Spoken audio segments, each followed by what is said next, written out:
Hello, welcome to SHE-preneur Stories series, an initiative by 46XX that brings to light story of a woman entrepreneur per episode that might just cheer, inspire, aid and benefit you on your entrepreneurial journey.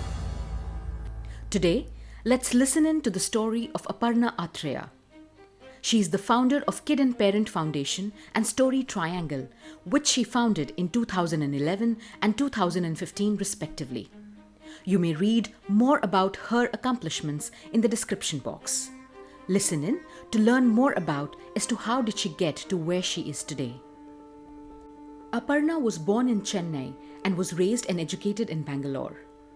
Post-marriage, she travelled around the country to Air Force stations where her husband was posted before settling down in Bangalore in 2011. Aparna comes from a noisy, simple and hard-working South Indian family of 5, including her parents and 2 younger siblings. Her grandmother was a Sanskrit scholar and the first graduate from her district with BSc honours. Her father has been the biggest inspiration for her and her siblings. His unwavering optimism, his ready sense of humour, and the great smile with which he dealt with life's most challenging times are things that she and her siblings imbibed. He taught them their biggest life lessons, such as perseverance, resilience, dreaming big, and a never say no attitude, which has remained with them even today.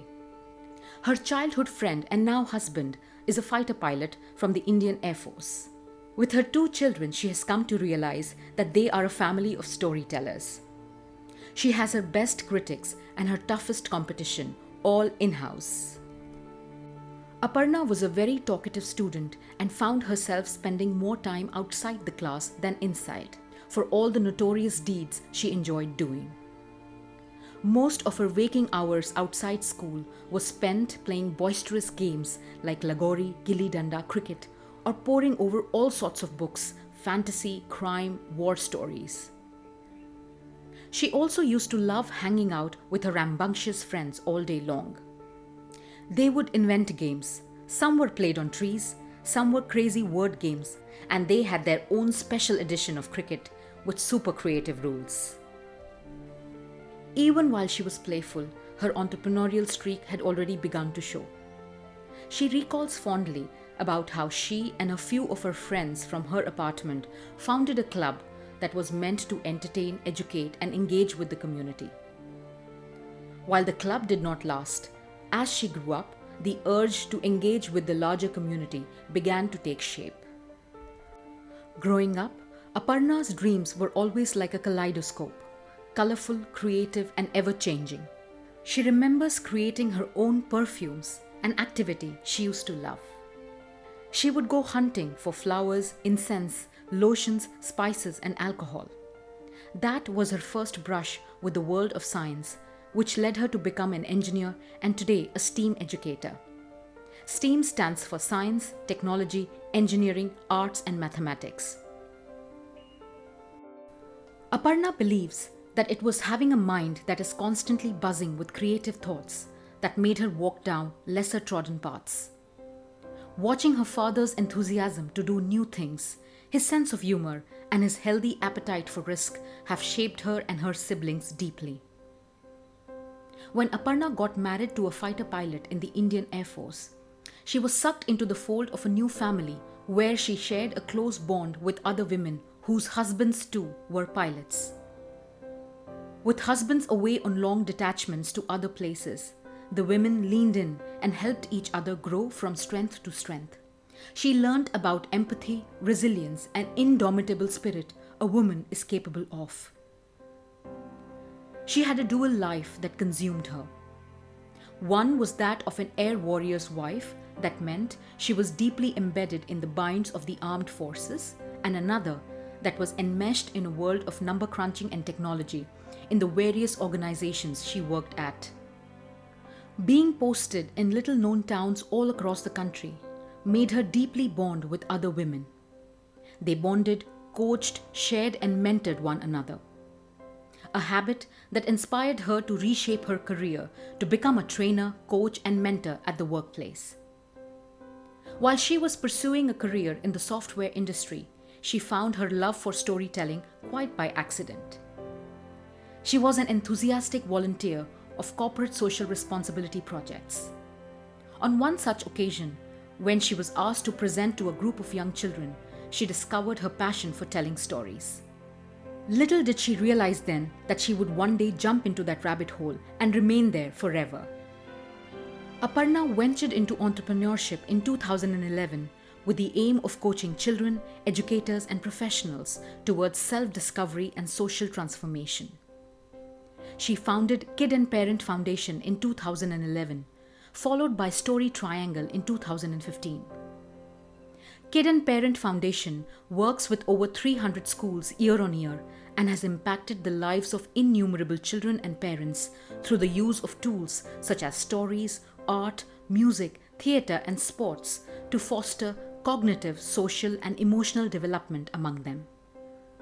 It has also trained more than 10,000 educators and academicians from around the country on empowering them to create happy classrooms.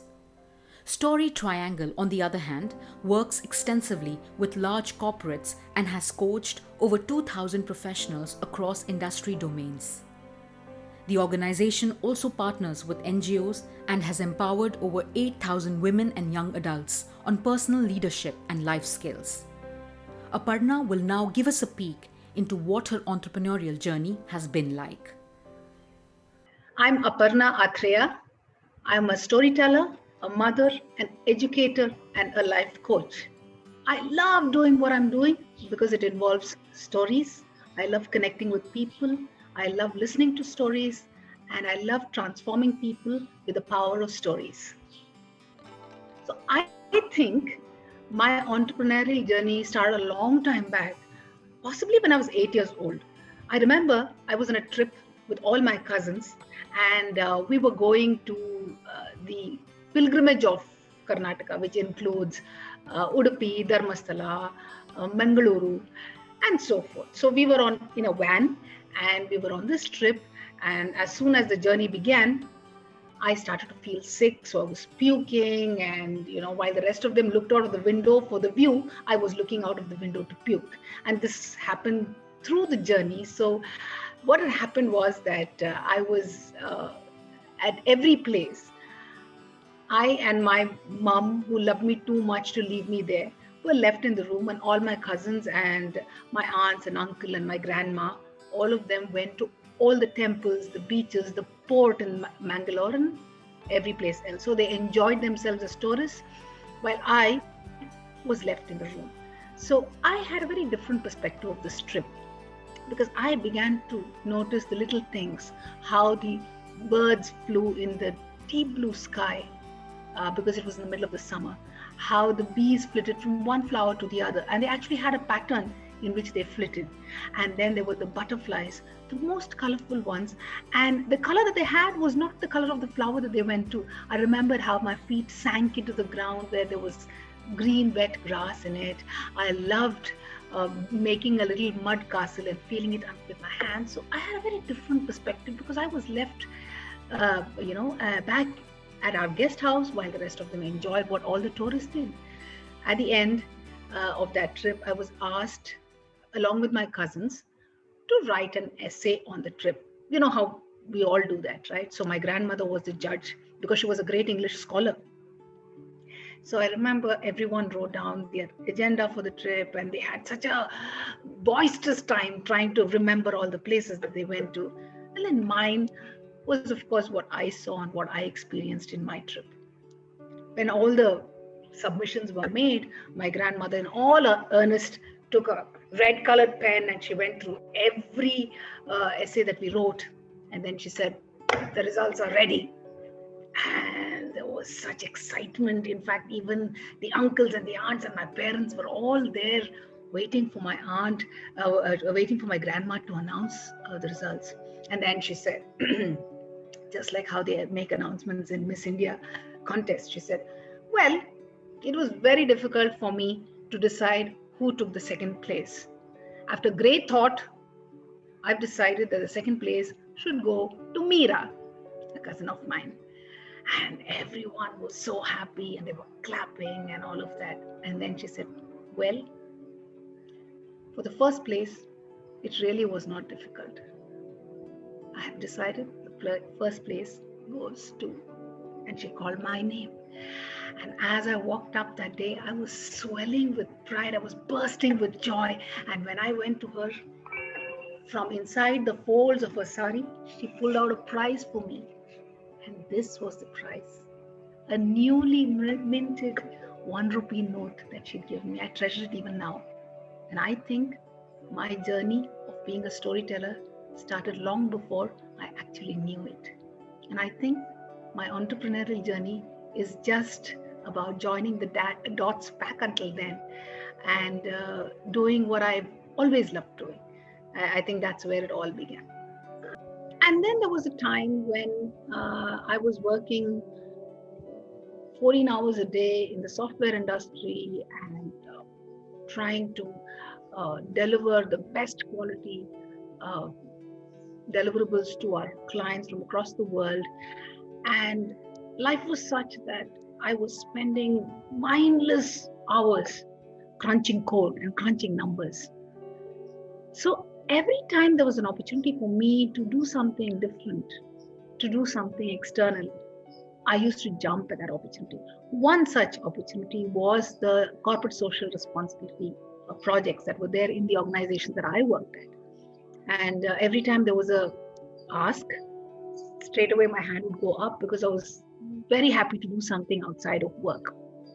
One such time, I found myself in front of a bunch of children. And because I had gone as a volunteer, they had invited me to do anything I want, a bit of time with the children. So I was zapped because I had never done that before. And there were these 50 children who were staring at me with great anticipation. And I gingerly asked the lady who was from the NGO whether it was okay for me to tell a story. And she said, yeah, tell whatever, They really didn't have too much of expectation because I was a technologist. So very hesitantly, I began to tell my story, a story that I had heard my father tell me when I was a child. But as I told the story, it was magical.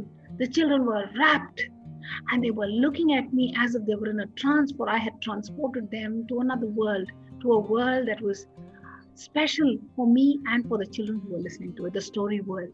And as they listened, I could see them, a glow in their face and the sparkle in their eyes. And by the time I finished that story, there was a thunderous applause.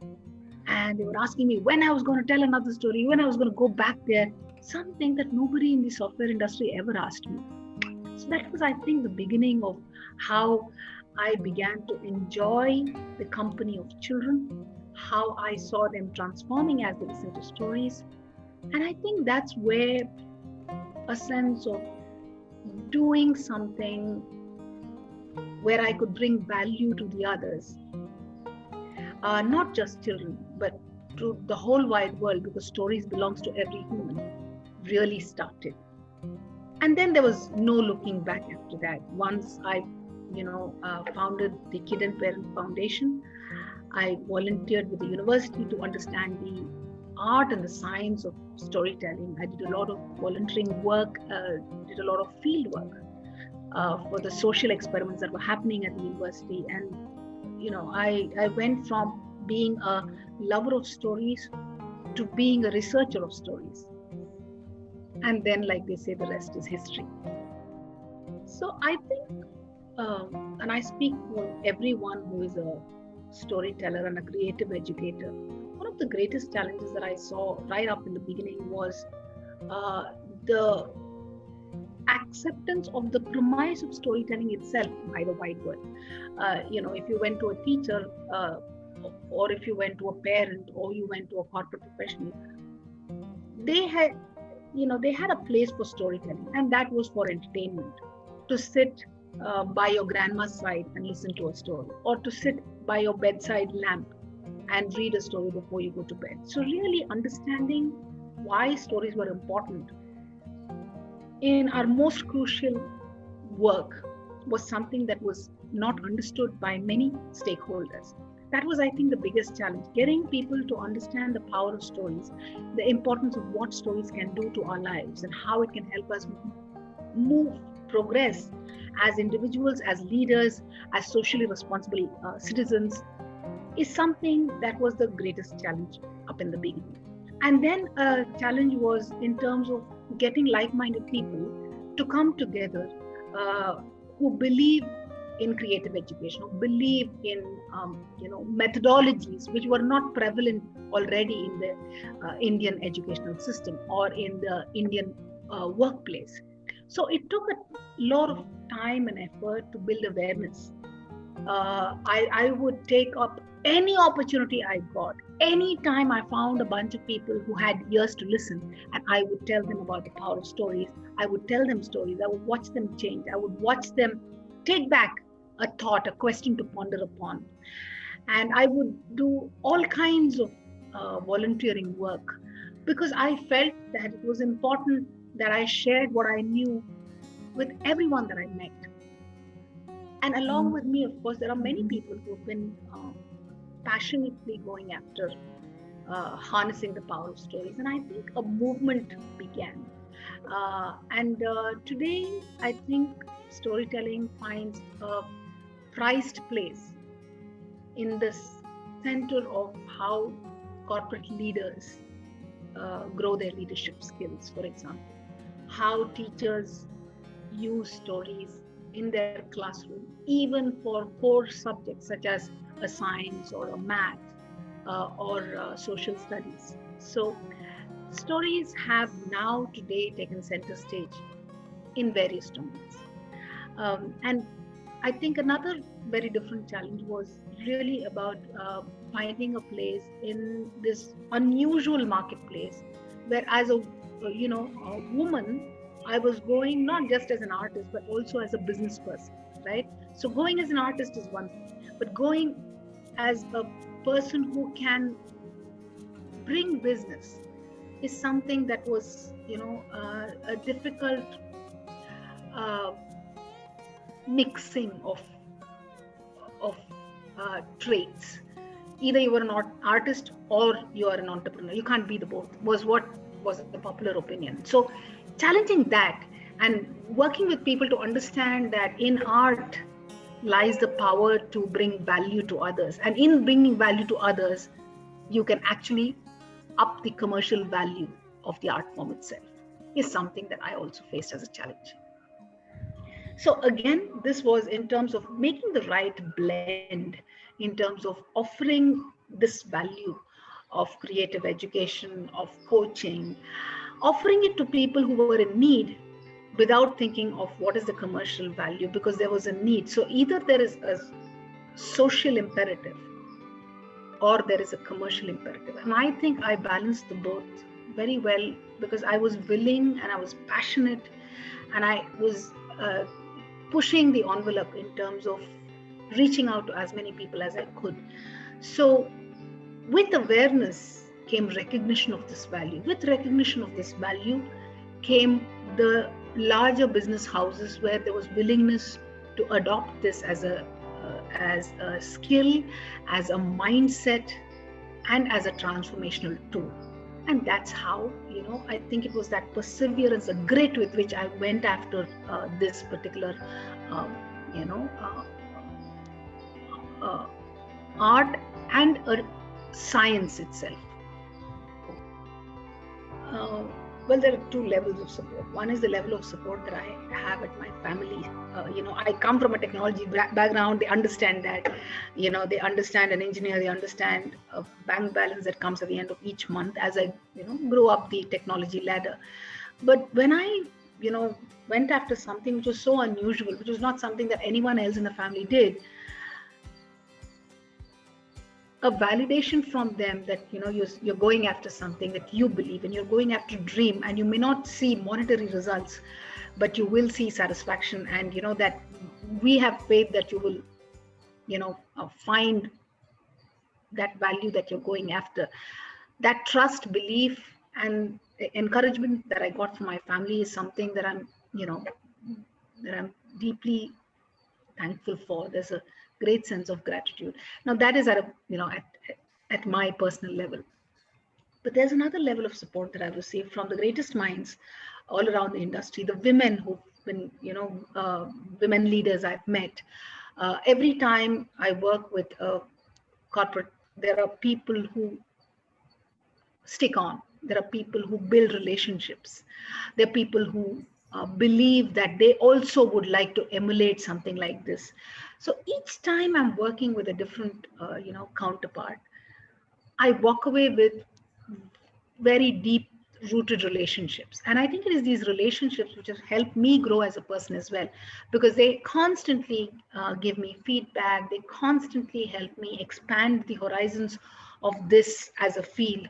They come back with letting me know what works and what doesn't. And they're deeply and brutally honest as well, which is something that has kept me in good stead all this while. So I think these are some of the most important people I have to thank for this journey up until now. I think balance is really not the word, that fits my bill, uh, because it's all interwoven. You see, my work.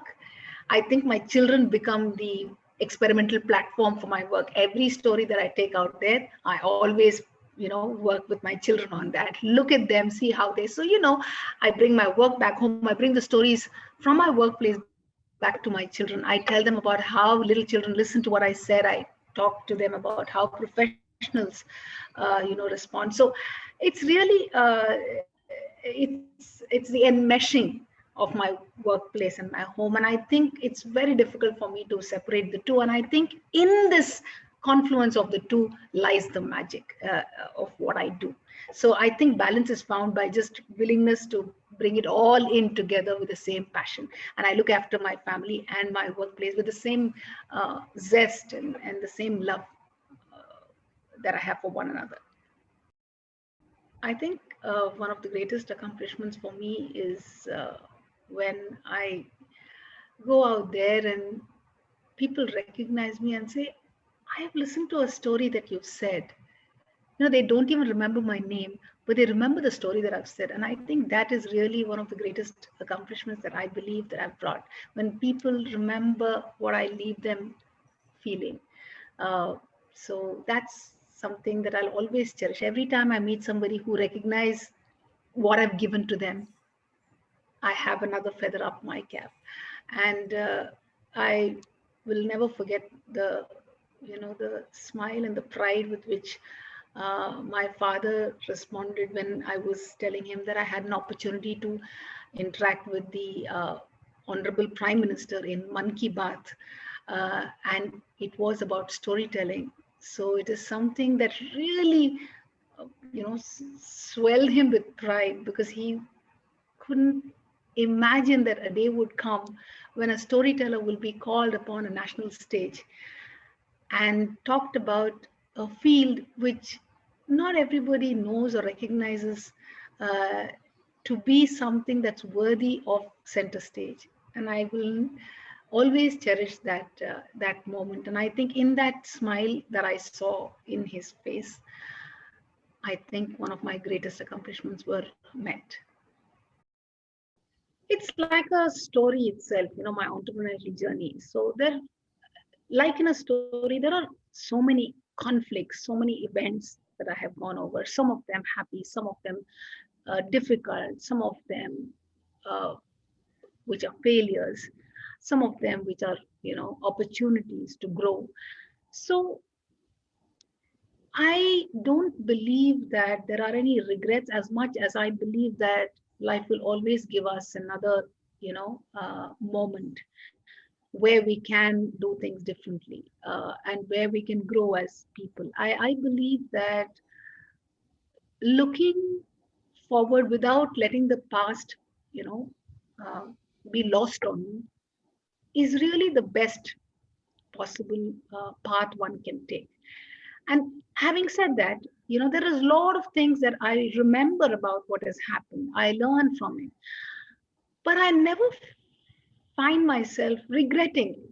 I find myself bouncing from it, and like in a story, seeing how I can maneuver my way around it. Because I'm pretty certain that there will be difficulties that come to us in future. There'll be happy moments that we will encounter in future as well. So whatever is in the past will come back to us, and there'll always be another chance for us to learn and grow from it, and see things differently. So that's how I look at life, as a journey. It's really a marathon rather than a 100-meter dash. And because it is a marathon, I don't believe we need to have any regrets from before. I think our future as Kiran Parent Foundation and as Story Triangle is to help coach and bring a sense of leadership to all those professionals, all those students who are studying, who are going to eventually become professionals, to understand that becoming a storyteller is no more a good to have, but essential in our society. The better you are at storytelling, the more impact you have with your audience. The better you are as a storyteller, the better you grow as a student, as you move into higher forms of education. So, storytelling is something that is a must have. So, the vision of my organization is to help every student and help every individual recognize the power of stories to help them become better human beings. In the past, there have been more than 5,000 professionals we worked with and helped them become better leaders, empowered them if they were women leaders, and also seen how they can use their power of stories to influence those within their workplace. I believe that these 5,000 professionals will become the champions for us for our future growth.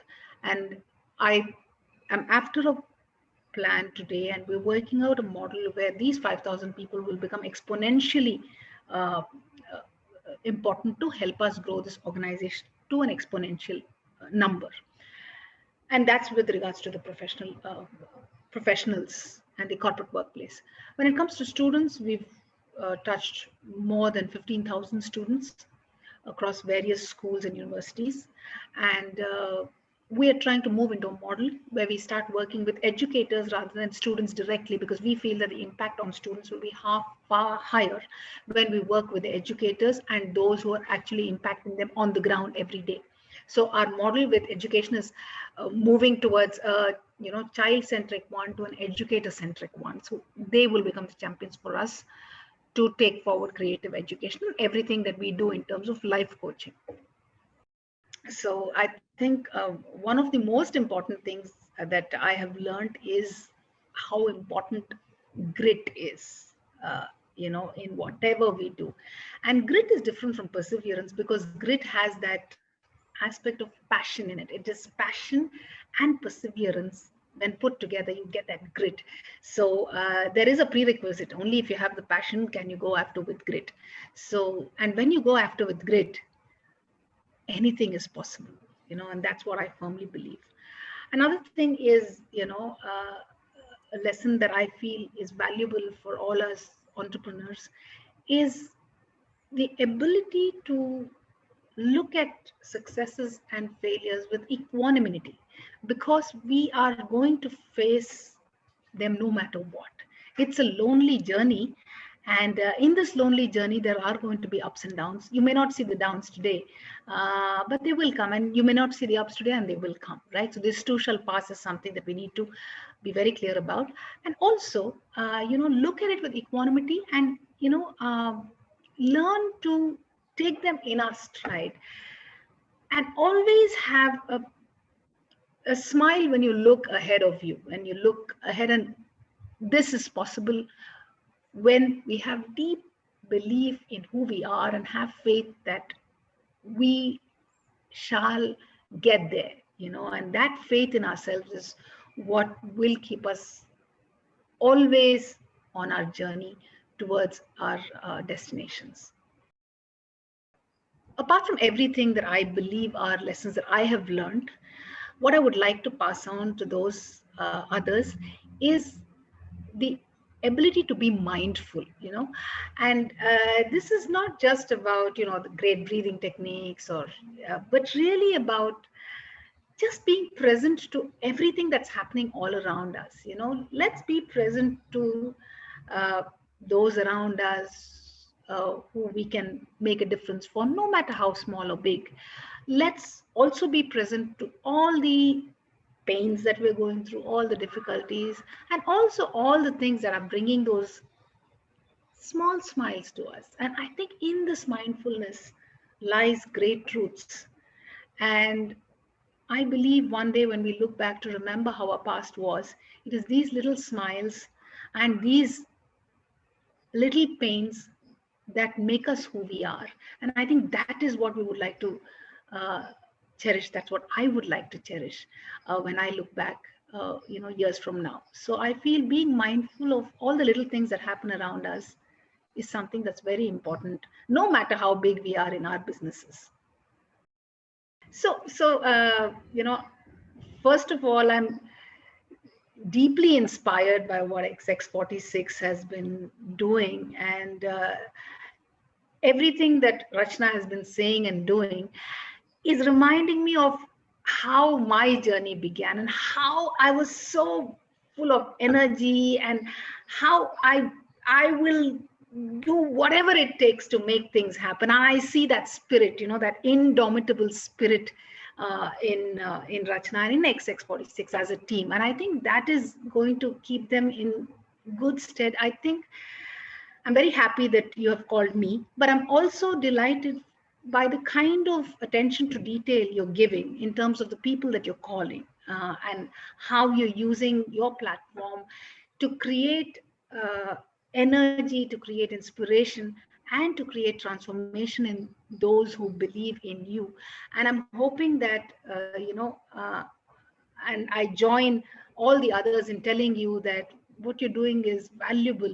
And one day you're leaving with me an asset that I would like to show to the other world. That's my story. And I wish you all the very best, because one day I will tell them how proud I was to have been covered by you when you're really way up there and have probably no time for, for our little conversations to happen. If you liked what you just saw and heard and would like to be notified as soon as we come up with more such content, like, share, subscribe, and hit the bell icon of our YouTube channel, or follow us on LinkedIn, Twitter, Facebook, or Instagram, or get yourself added to our mailing list by filling in a form. You will find the handles, addresses, links displayed on your screens in the description box or comments section. Thank you.